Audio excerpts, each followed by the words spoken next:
It began with silence. Not the comforting silence that follows the end of a storm, but the kind that settles over a continent too exhausted to celebrate. Across Europe, the guns had finally stopped firing. Entire cities had been reduced to rubble, millions of families had been torn apart, and the greatest conflict humanity had ever witnessed had finally come to an end. People believed the nightmare was over. Parents looked at their children and imagined a future without bombs falling from the sky. Soldiers returned home hopping they had fought the last great war. Church bells rang, crowds filled the streets, and for one brief moment, it seemed as though peace had finally won. But history has a way of hiding its most important chapters in the moments when everyone believes the story is over.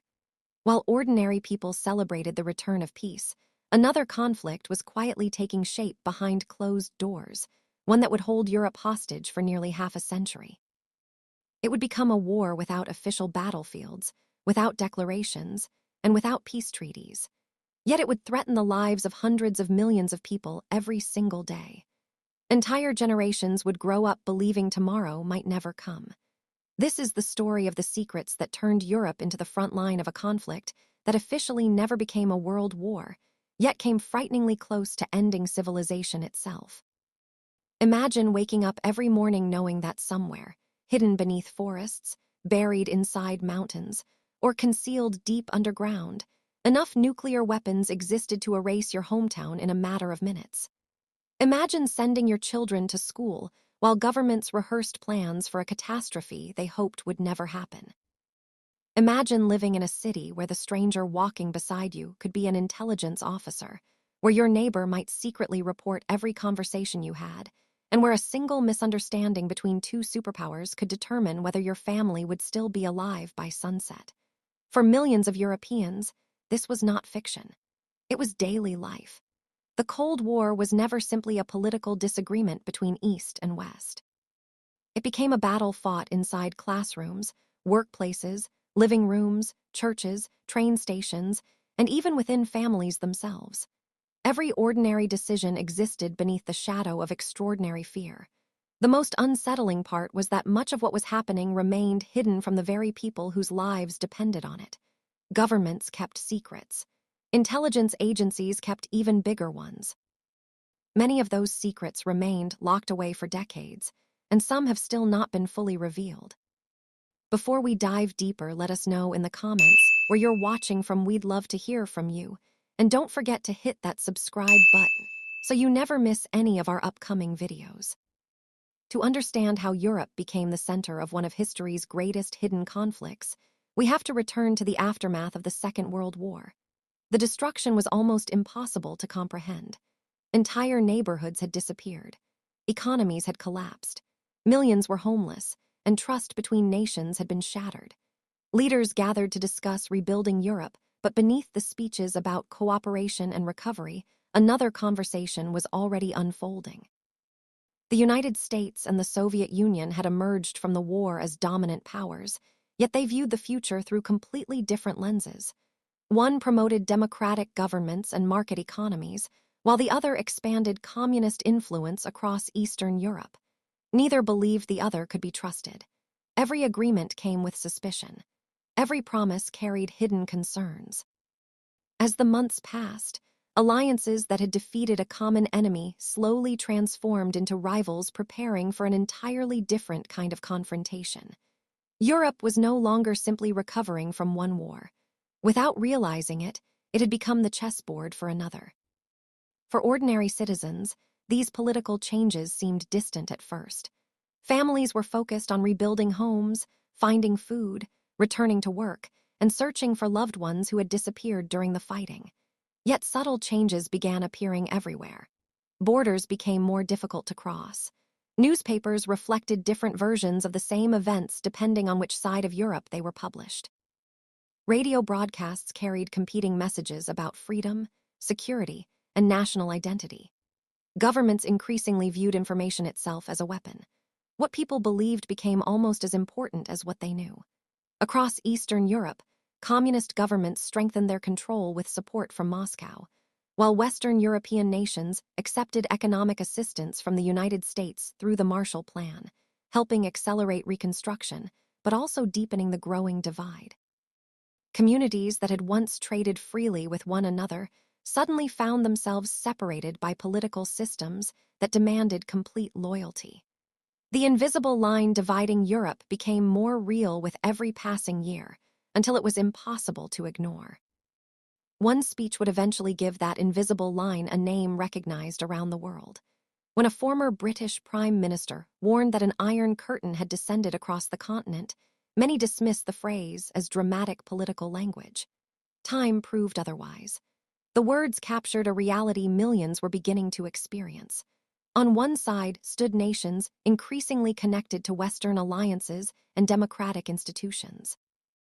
On the other stood governments closely aligned with Soviet leadership, where political opposition became increasingly dangerous and public life was carefully monitored. The division extended far beyond military strategy. It affected education, entertainment, religion, travel, careers, and even private conversations inside people's own homes. Europe had become two different worlds sharing the same continent. Friends who once visited each other freely suddenly required permission that rarely came. Relatives exchanged fewer letters, not because they stopped caring, but because every word risked attracting unwanted attention. Trust slowly became one of the rarest commodities on either side of the divide. As tensions increased, military planners quietly prepared for possibilities that most civilians never imagined. New alliances formed with remarkable speed. In 1949, the North Atlantic Treaty Organization, known as NATO, united several Western nations around the principle that an attack on one member would be treated as an attack on all. Years later, the Soviet Union and its allies responded with the Warsaw Pact, creating two enormous military blocs facing each other across Europe. Soldiers trained relentlessly. Aircraft stood ready around the clock. Armored divisions practiced moving across landscapes that had only recently recovered from the devastation of World War II. Yet unlike previous conflicts, victory would no longer depend solely on troop numbers or battlefield tactics. Scientists, engineers, code breakers, and intelligence officers suddenly became just as important as generals. Information became ammunition. Technology became power. Secrecy became survival. Every scientific breakthrough raised hopes for national security while also increasing the possibility of unimaginable destruction. Even as governments expanded their military capabilities, another contest unfolded in places most people never noticed. Universities became centers of scientific competition. Laboratories raced to develop new technologies. Diplomats negotiated publicly, while intelligence services worked privately to uncover information that could shift the balance of power. Across Europe, seemingly ordinary hotels, cafes, embassies, and train stations often concealed extraordinary stories. Meetings lasted only minutes, but changed international strategy for years. Briefcases carried documents capable of influencing global politics. Telephone conversations were intercepted. Mail was quietly opened before reaching its destination. Every whisper held potential value. Every mistake carried consequences extending far beyond national borders. Citizens rarely saw these hidden operations, yet their outcomes shaped nearly every major decision made by governments during the Cold War. The public witnessed speeches and ceremonies. Behind those events existed another reality, almost entirely hidden from view. Among all the cities transformed by this new era, none symbolized the Cold War more than Berlin. Once the capital of Nazi Germany, it became something completely different after the war. Divided into sectors controlled by former allies, Berlin soon evolved into the most dangerous meeting point between East and West. It was a city where two opposing systems stood only streets apart. Families crossed neighborhoods for work, school, and shopping, unaware that these routines would soon become impossible. Intelligence agencies recognized Berlin's unique position almost immediately. If Europe was the chessboard, Berlin was its most valuable square. Every major power watched the city carefully. Every decision made there carried international consequences. What happened in Berlin would influence strategies developed thousands of miles away in Washington and Moscow alike. Few places in history have held so much symbolic and strategic importance at the same time. Yet no one could have imagined how dramatically the city's future was about to change. The crisis that unfolded in Berlin would become far more than a local dispute. It would test the determination of entire alliances, challenge the resolve of ordinary citizens, and reveal just how far each side was willing to go without triggering a direct war. Before long, aircraft would fill the skies, impossible escape attempts would capture global attention, and one overnight decision would divide families for generations. The world watched Berlin closely, believing it was witnessing the center of the Cold War. The truth was even more extraordinary, because what happened inside that city would expose only a fraction of the hidden conflict unfolding across Europe. The greatest secrets were still waiting in the shadows, and the battle for Berlin was only the beginning. Berlin had become more than a city. It had become the place where every promise of peace was tested against the reality of fear. The streets still carried the scars of the Second World War, but another struggle had quietly taken their place. Every building, every bridge, every railway station seemed to belong to two different futures that refused to exist together. To visitors, Berlin looked like a city rebuilding itself from unimaginable destruction. To military planners, intelligence agencies, and world leaders, it had become the single most dangerous location in Europe. If a conflict ever erupted between the United States and the Soviet Union, many believed Berlin would be where it began. That belief shaped every decision made inside the city. Every checkpoint became more than a security post.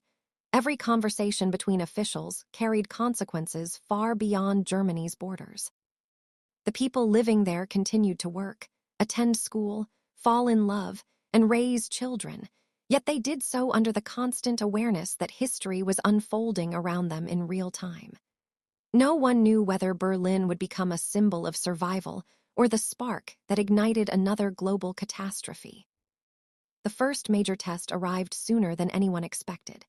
In June 1948, access routes into West Berlin were suddenly blocked by Soviet authorities in an attempt to force the Western Allies out of the city. Roads closed. Rail lines stopped operating. Barges carrying essential supplies could no longer reach their destinations.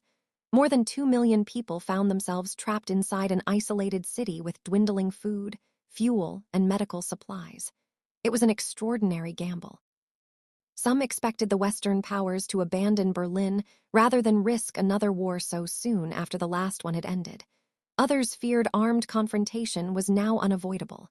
Families began rationing what little they had. Store shelves emptied. Winter approached with frightening speed. The possibility of starvation became painfully real. Across Europe, millions watched anxiously, wondering whether this crisis would mark the beginning of a conflict that could spread across the continent before anyone had the chance to stop it. Instead of responding with tanks or soldiers, an astonishing decision changed the course of history. Aircraft would keep the city alive. Day after day, cargo planes filled the skies over Berlin, carrying food, coal, medicine, fuel, and every necessity required to sustain an isolated population. Pilots flew in almost every kind of weather, often landing only minutes apart before taking off again to make room for the next aircraft. The operation demanded extraordinary precision. A single mistake could disrupt the carefully organized schedule that thousands depended upon for survival. Children living beneath the flight paths learned to recognize the sound of incoming engines before they learned many other everyday routines. Some pilots even dropped small packages of candy attached to handmade parachutes, offering moments of joy to children whose lives had been defined by war and uncertainty. What began as a desperate logistical operation evolved into one of the greatest demonstrations of determination during the Cold War. It proved that political resolve could sometimes achieve what military force could not. While aircraft filled the skies above Berlin, another struggle unfolded below the surface. Intelligence officers from both East and West understood that the blockade was about far more than supplies. It was a contest of endurance, influence, and credibility. Every successful flight strengthened confidence among Western nations. Every delay became valuable information for Soviet planners. Secret reports crossed borders daily, measuring public morale, government reactions, and military readiness. Agents operating under diplomatic cover observed transportation routes, photographed military installations, and recruited informants wherever opportunities appeared. Ordinary cafes became meeting places for covert exchanges. Hotel rooms concealed hidden microphones. Seemingly harmless conversations often carried information capable of influencing international strategy. The citizens of Berlin rarely saw these hidden battles unfold, yet they lived at the very center of them. Unknown to most residents, their city had become one of the busiest intelligence battlegrounds in modern history, where information could be just as valuable as weapons. Although the blockade eventually ended without a direct military confrontation, the relief it brought did not restore trust. Instead, both sides interpreted the outcome as proof that future confrontations were inevitable. Military planning accelerated. Intelligence budgets expanded. Defensive strategies became increasingly sophisticated. Across Europe, governments invested in civil defense programs, emergency communication systems, and underground command centers designed to function even during a nuclear attack. The atmosphere shifted from cautious optimism to permanent vigilance. Children participated in emergency drills at school without fully understanding why. Parents quietly stored extra food and supplies. Newspapers reported international crises with increasing frequency, while political speeches warned of dangers that seemed impossible to measure. Fear no longer arrived only during moments of crisis.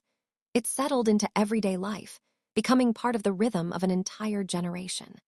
The Cold War had transformed from a diplomatic rivalry into a psychological reality experienced by millions who had never fired a weapon. Yet nothing demonstrated that new reality more dramatically than what happened during a single night in August 1961. For months, increasing numbers of East Germans had crossed into West Berlin, seeking opportunities unavailable under communist rule. Doctors, engineers, teachers, students, and skilled workers left behind homes, careers, and even relatives, believing that freedom justified extraordinary sacrifice. Their departures created growing concern among East German authorities, who viewed the steady flow of people as both an economic crisis and a political embarrassment.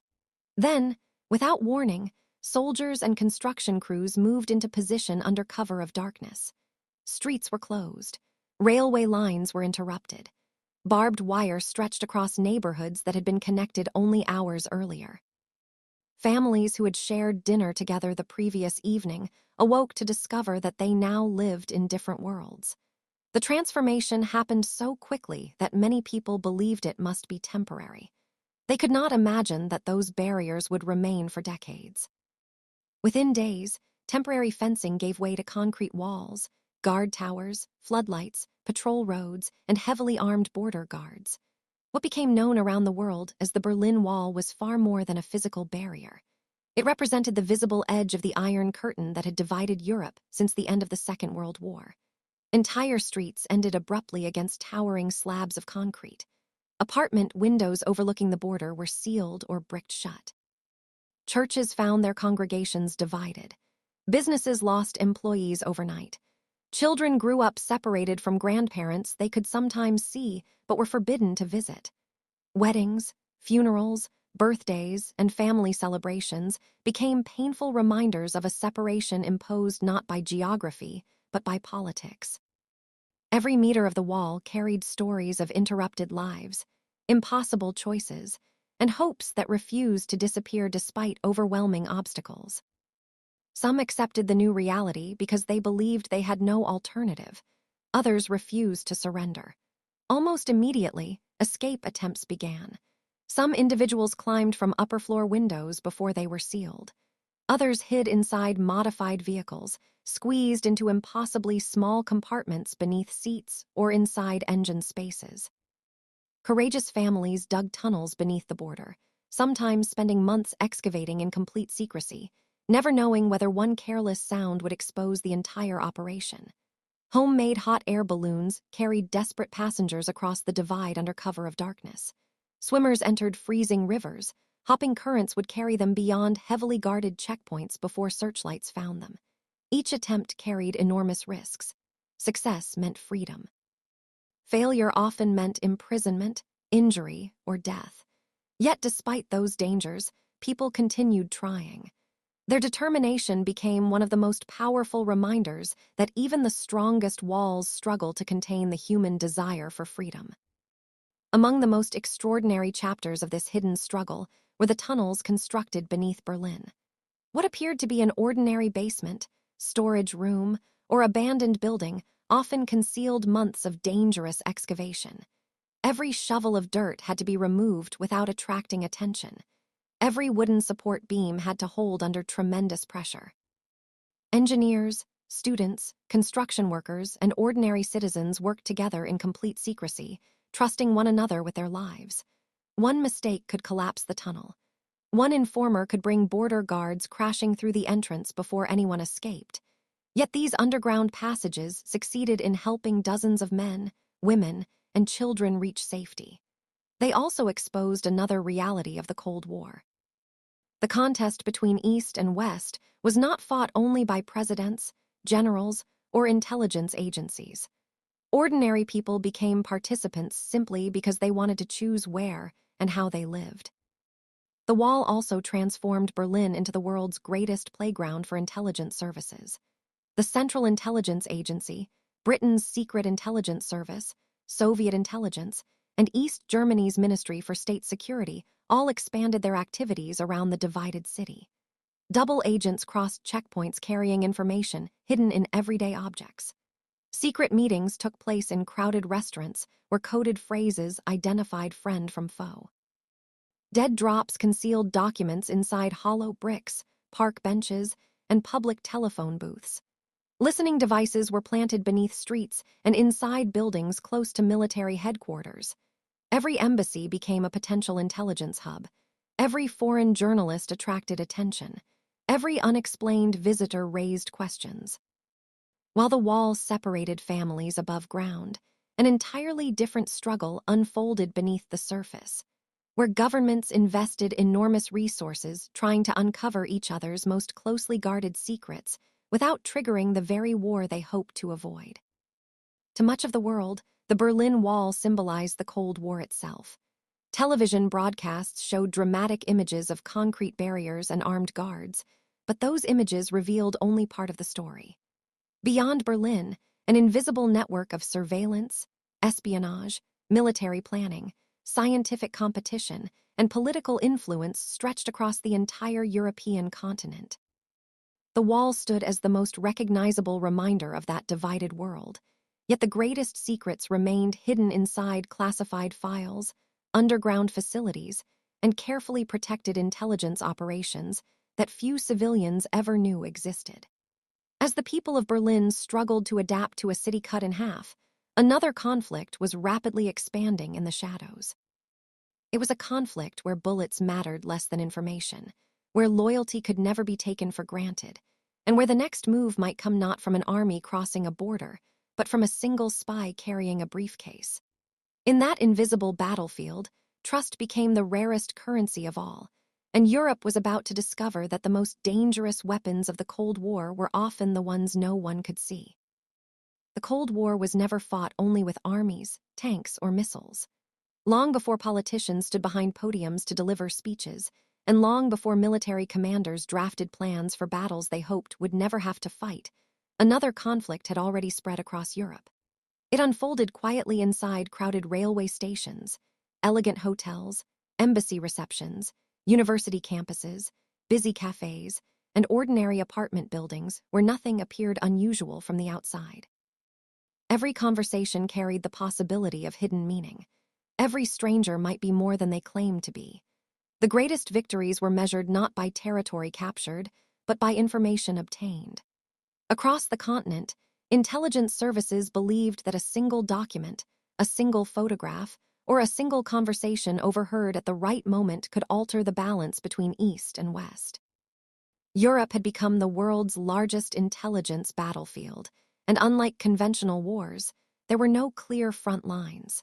The enemy could be standing beside you in a queue, sharing your train compartment, or even sitting across the dinner table pretending to be an old friend.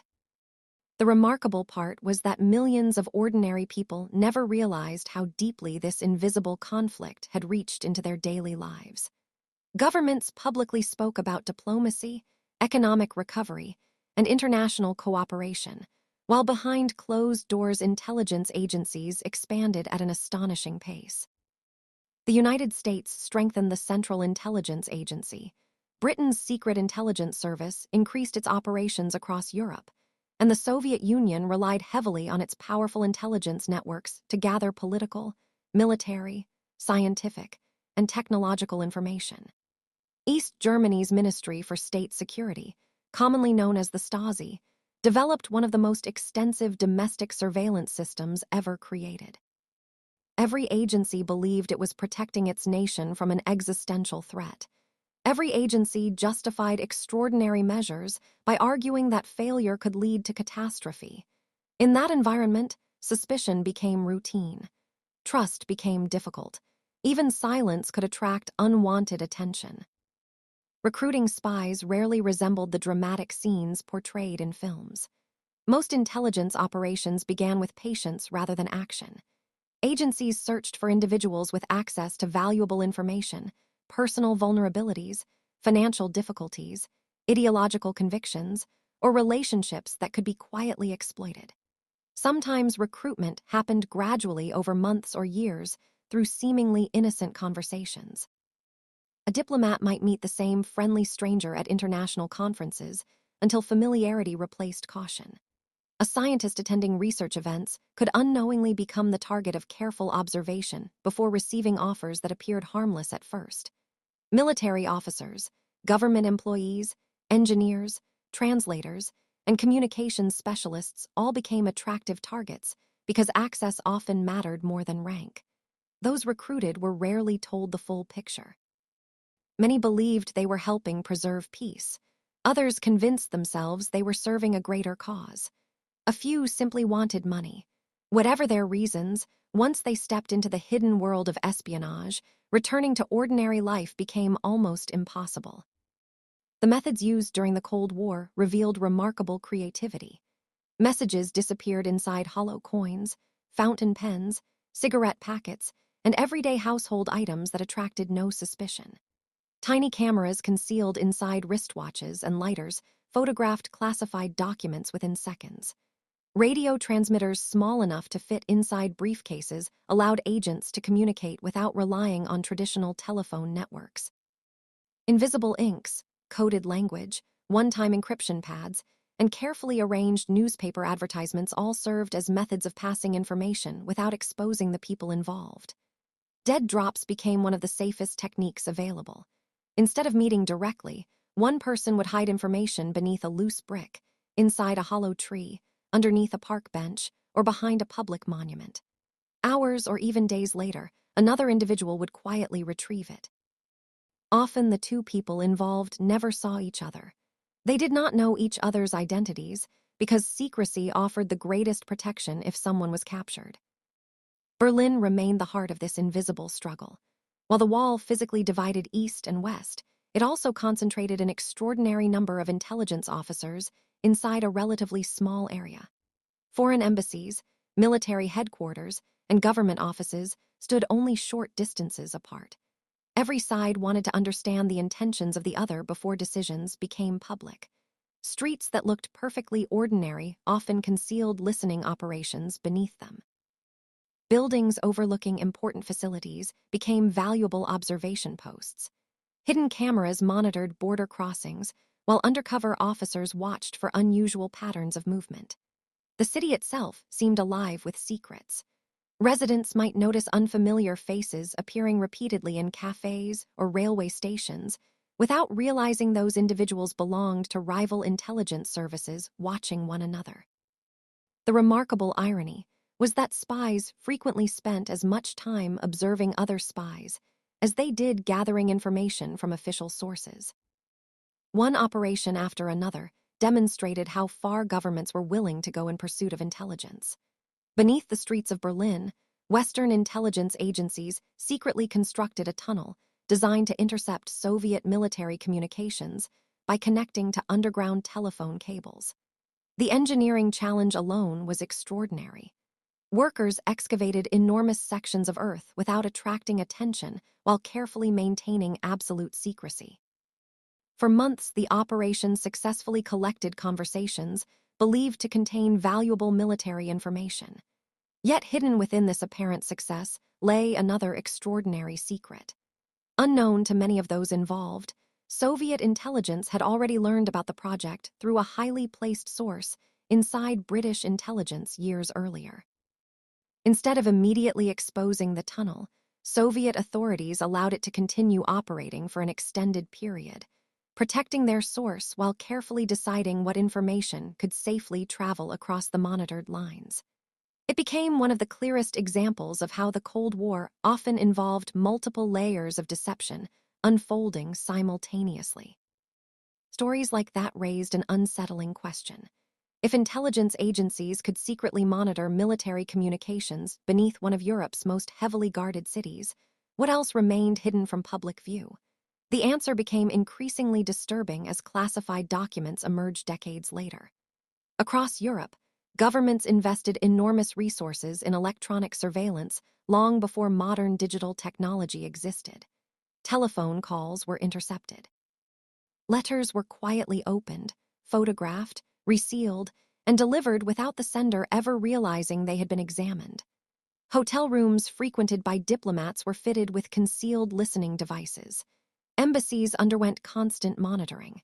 Vehicles belonging to foreign officials were followed for weeks at a time. Every advance in technology inspired another effort to overcome it. The contest resembled an endless game in which every successful method immediately encouraged the development of a more sophisticated countermeasure. Nowhere was domestic surveillance more extensive than inside East Germany. The Stasi developed a system that reached deeply into everyday society. Teachers, factory workers, artists, students, clergy, and even close relatives sometimes found themselves reporting information to state authorities. Not every informant acted willingly. Some cooperated because they feared losing employment, educational opportunities, or personal freedom. Others believed they were genuinely protecting their country from foreign influence. The result was a society where uncertainty quietly entered countless relationships. Friends hesitated before expressing political opinions. Families avoided discussing sensitive subjects around visitors. Children occasionally repeated classroom conversations at home without realizing their words might create serious consequences. The greatest achievement of widespread surveillance was not simply gathering information. It encouraged people to monitor themselves. Fear no longer required a police officer standing outside every home, because uncertainty convinced many citizens to censor their own thoughts before speaking them aloud. Despite those extraordinary systems of control, courage continued appearing in unexpected places. Intelligence officers from both sides sometimes made decisions that placed conscience above orders. Defectors crossed borders carrying information capable of reshaping international strategy. Journalists quietly investigated government activities despite enormous risks. Engineers leaked evidence of technological developments they believed threatened global stability.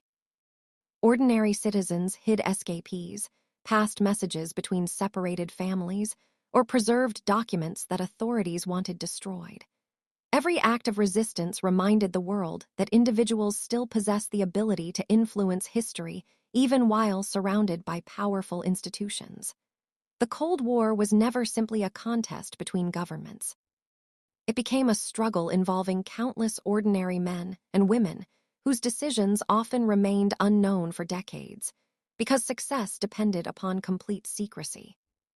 Perhaps the most frightening aspect of the spy war was how easily a misunderstanding could trigger consequences no one intended.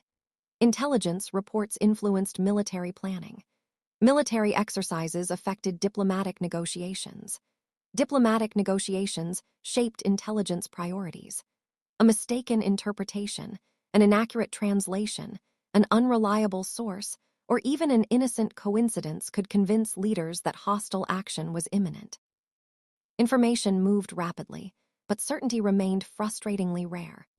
Governments frequently made decisions based on probabilities rather than complete facts. Every intelligence officer understood that missing one critical warning could prove catastrophic, yet reacting too aggressively to incomplete information carried dangers just as serious. Europe existed in a permanent state of strategic uncertainty, where caution and suspicion constantly competed against each other. As the years passed, the invisible war only grew more complex. Scientific discoveries, satellite technology, advanced communications, and increasingly sophisticated surveillance systems expanded the reach of intelligence agencies beyond anything imagined at the beginning of the Cold War. Yet while governments raced to uncover each other's secrets, another danger quietly expanded alongside them. Nuclear arsenals continued growing. Missiles became faster. Warning systems became more complicated. Military commanders developed response plans measured not in days or hours, but in minutes. Intelligence officers understood that the next crisis might leave almost no time for careful analysis. One incorrect assumption, one technical malfunction, or one misunderstood signal could begin a chain of events impossible to stop. The spies searching for hidden truths suddenly found themselves confronting a terrifying possibility. The greatest threat to Europe might not come from a carefully planned attack at all. It might begin with a single mistake, and when that moment finally arrived, the entire continent would find itself closer to nuclear destruction than almost anyone realized. The greatest fear of the Cold War was never that one side would deliberately begin a nuclear war. The greatest fear was that history could change forever because of a misunderstanding. Throughout the decades of confrontation between East and West, military leaders understood exactly what modern nuclear weapons could do. Entire cities could disappear in moments. Millions of lives could be lost before any government had the opportunity to explain what had happened. The destruction would not stop at national borders. Radioactive fallout would travel across rivers, mountains, forests, and seas, affecting countries that had never fired a single missile. Europe, positioned directly between the two competing military alliances, would almost certainly become the first battlefield of any large-scale nuclear exchange. That terrifying possibility shaped every strategic decision made throughout the Cold War. Behind every diplomatic meeting stood contingency plans for catastrophe. Behind every military exercise stood calculations estimating casualties so enormous that many officials struggled to comprehend the numbers they were reading. While ordinary families continued living their daily lives, governments quietly prepared for the possibility that civilization itself might disappear within a single afternoon. This fear was not based on imagination alone. Throughout the Cold War, both NATO and the Warsaw Pact developed extensive plans for responding to nuclear conflict. Underground command centers were carved deep into mountains. Massive bunkers capable of surviving powerful explosions were constructed beneath forests and government buildings. Emergency communication networks stretched across Europe, designed to function even if cities above them had been destroyed. Civil defense organizations distributed instructions explaining how families should respond if warning sirens ever sounded. Schools practiced emergency drills. Hospitals developed plans for treating casualties on a scale no medical system could realistically manage. Food reserves, fuel supplies, and emergency shelters became part of national security planning across much of the continent. To later generations, many of these preparations may appear extraordinary, but for those who lived through the Cold War, they represented an unsettling reminder that the possibility of nuclear conflict was never considered impossible. It remained an ever-present shadow, hanging over ordinary life. One of the most dangerous moments arrived during an international military exercise known as Able Archer in 1983. The exercise was designed to test NATO's command procedures and communication systems, but from the perspective of Soviet intelligence, some activities resembled preparations for an actual nuclear strike. As reports moved through intelligence channels, concern grew that the exercise might be disguising a real attack. Military units increased their readiness. Nuclear-capable aircraft were prepared. Intelligence officers searched desperately for evidence that would clarify whether Europe stood on the edge of war or merely another scheduled exercise. Years later, declassified documents revealed how dangerously close misunderstanding had come to influencing strategic decisions.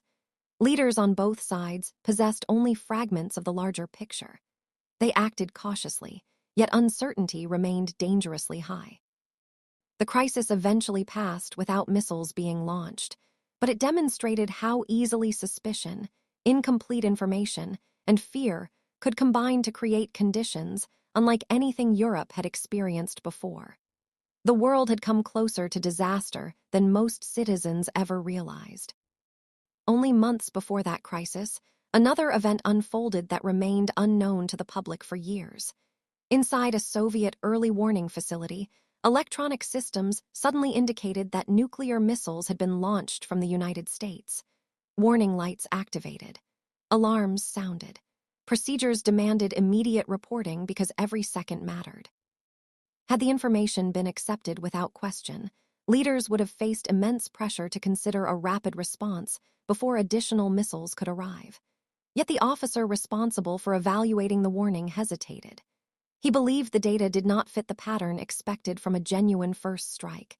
Instead of immediately treating the alert as confirmation of an attack, he questioned the technology itself. His judgment proved correct. The warning resulted from a false alarm caused by satellite interpretation errors. That single decision prevented a potentially catastrophic chain of events. For years, the incident remained largely unknown outside classified circles, illustrating once again that the survival of millions sometimes depended not on weapons or technology, but on the willingness of individuals to question what appeared certain. These moments exposed an uncomfortable truth that governments rarely discussed publicly during the Cold War. Advanced technology created remarkable defensive capabilities, but it also introduced new vulnerabilities. Radar systems occasionally produced misleading signals. Satellites could misinterpret natural phenomena. Communication failures delayed critical information. Human fatigue affected decision-making during moments when absolute clarity was essential. Military commanders understood these limitations, yet they also knew hesitation carried risks of its own. Every nation feared being caught unprepared if an actual attack occurred. As a result, enormous emphasis was placed on speed. Decisions that could determine the future of Europe might have to be made within minutes. The pressure placed upon political leaders, military officers, intelligence analysts, and technical specialists became almost impossible to imagine. History often celebrates famous speeches and diplomatic agreements, but hidden beneath those public events were countless professionals working tirelessly to prevent misunderstandings from becoming irreversible disasters. While military planners focused on strategic calculations, ordinary Europeans continued carrying burdens that history books sometimes overlook.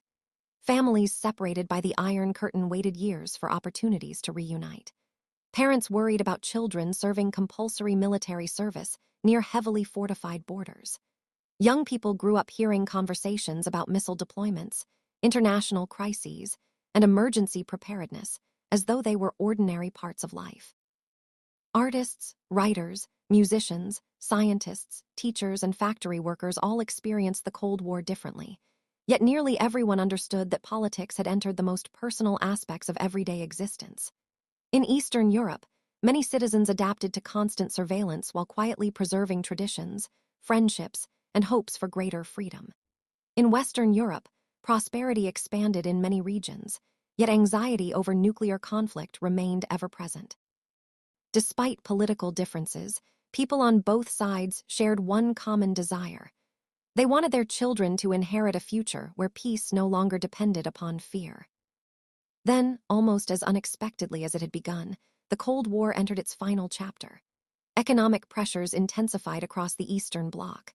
Calls for political reform grew louder. Citizens who had spent decades accepting restrictions increasingly demanded change. Peaceful demonstrations gathered momentum. Across Eastern Europe, governments that once appeared unshakable faced growing public pressure. Finally, in November 1989, crowds gathered around the Berlin Wall. What had stood for decades as the most visible symbol of Europe's division suddenly lost its power. Men and women climbed onto the concrete barrier. Families embraced after years of separation. Strangers celebrated together, fully aware they were witnessing one of the defining moments of modern history. Images of people breaking apart the wall spread around the world, symbolizing hope after decades of confrontation.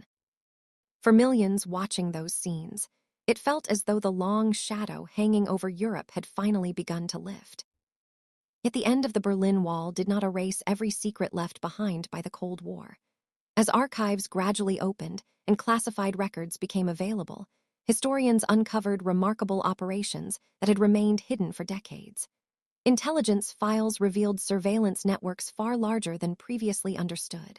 Underground bunkers were rediscovered beneath forests and government complexes. Secret communication facilities emerged from behind locked doors. Declassified documents exposed covert operations conducted by multiple nations, confirming that much of the Cold War had unfolded beyond public view. Even today, researchers continue examining newly released records, comparing testimony from former intelligence officers, diplomats, military personnel, and ordinary citizens whose experiences help complete a story that remained incomplete for generations. Each newly uncovered document reminds us that history is often far more complicated than the headlines remembered by the public. Looking back, it becomes clear that the Cold War was never simply a struggle between powerful governments. It was a human story shaped by fear, resilience, sacrifice, courage, and extraordinary restraint. It was the story of parents raising children beneath the shadow of nuclear weapons, of families divided by concrete walls and guarded borders, of pilots flying life-saving missions into isolated cities, of intelligence officers risking everything to uncover hidden truths, and of ordinary citizens who refused to abandon hope even when surrounded by uncertainty. Europe became the center of that remarkable chapter, not because its people wanted another conflict, but because geography and politics placed them at the heart of a confrontation that influenced every corner of their lives. The greatest lesson left behind is not how close humanity came to destroying itself, but how many individuals worked, often without recognition, to ensure that catastrophe never became reality.